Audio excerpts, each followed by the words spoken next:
Hey everyone, I'm Mariana, this is Impression Blend, and today I am finally here talking about the film that I have been looking forward to since it was announced back in 2018. I'm thinking of ending things. The premise is simple. A young woman is going on a road trip with her boyfriend to meet his parents at their family farm.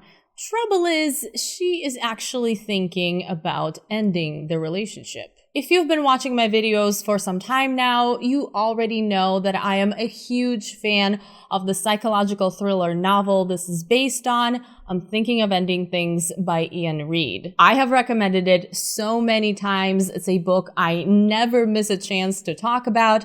And when I heard that Charlie Kaufman was going to adapt this into a film, I was so excited because I could not think of a better person to adapt a book like this. Yes, this is Charlie Kaufman's first film since Anomalisa, which came out back in 2015. He wrote and directed this adaptation, but did he do this amazing book justice? Of course he did. What did you expect? Now, this is going to be a 100% spoiler-free review because this is absolutely the type of story you want to go into knowing as little as possible, and also because the movie isn't really out yet. It's supposedly out in a few select theaters. Let me know if you happen to live by any of those and somehow managed to see this already on the big screen. But the main release is happening on Netflix on September 4th.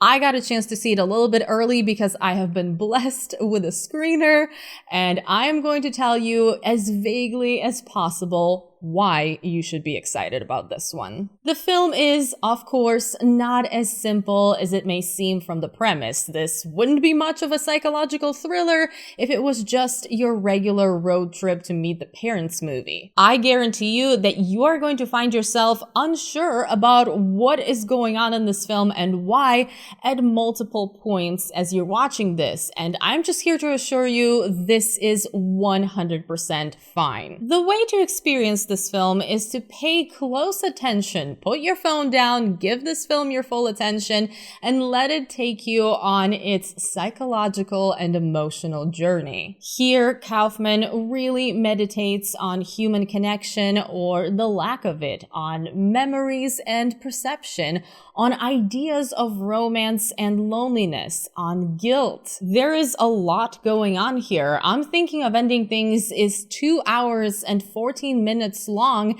and a lot of that time is spent with two people talking in a car in the middle of a snowstorm. You may think, wait a minute, you said this is a thriller, and so far it sounds like an existential drama. But that's the beauty of a psychological thriller like this. It's both, though here the emphasis is definitely on the psychological part, and the more unsettling portions take their time to manifest. And let me actually address that. I am so impressed that in a film that is this long, is very introspective and dialogue heavy, a lot of it being two people talking in a car, Kaufman keeps up the tension and keeps his viewers interested from beginning to end. At no point while watching this was I worried that this film didn't know where it was going or what it was doing, that it was just being weird for the sake of being weird.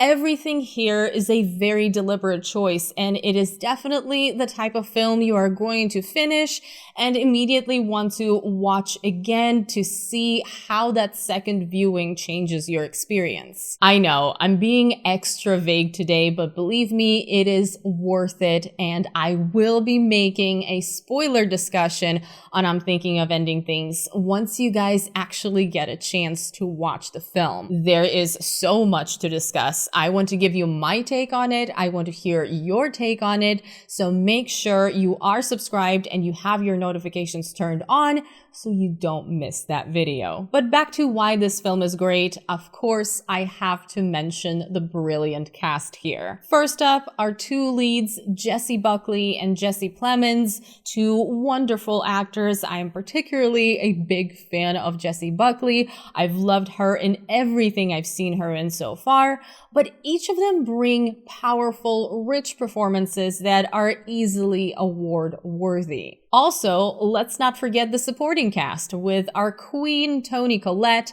as well as Professor Lupin himself, David Thewlis. Both of them are guaranteed to make you feel uncomfortable for a prolonged period of time. This is absolutely a film people are going to be talking about as one of the best, if not the best, of the year for some people. This is also something that should get Academy Awards recognition in multiple categories whenever that's happening, and if it doesn't, it's going to be one of the biggest snubs pretty much ever. This film is a masterclass at how to adapt a novel, keeping what's important while also making it a standalone work with a very clear reflection of the writer-director philosophy and style. This is a film I loved, and I was worried I was overhyping it for myself. I had concerns, but it never disappointed me. This is a film I cannot wait to watch again, probably going to watch it within the next couple of days,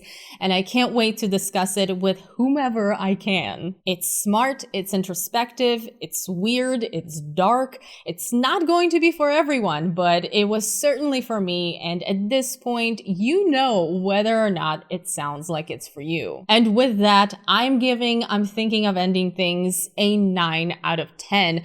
I am very close to giving it a 10 out of 10. There is something about the ending that I'm still on the fence about. Obviously, I can't talk about it.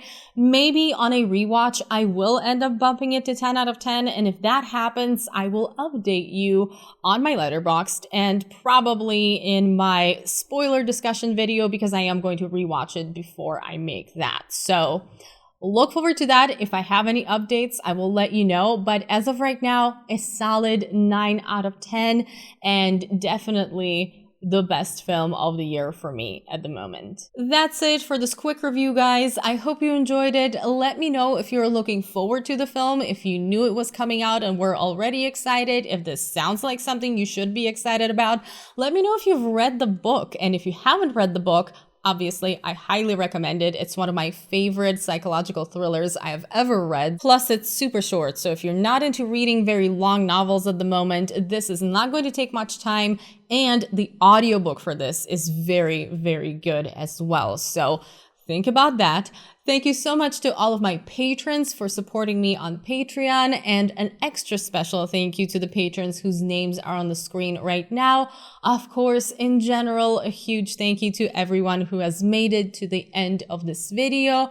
If you guys enjoyed it, which I hope you did, please don't forget to give it a thumbs up, share it, subscribe to my channel if you haven't already, turn on notifications. All of my social media links are going to be listed in the info box below, and I hope you're having a wonderful day. I will see you very soon in my next video. Bye.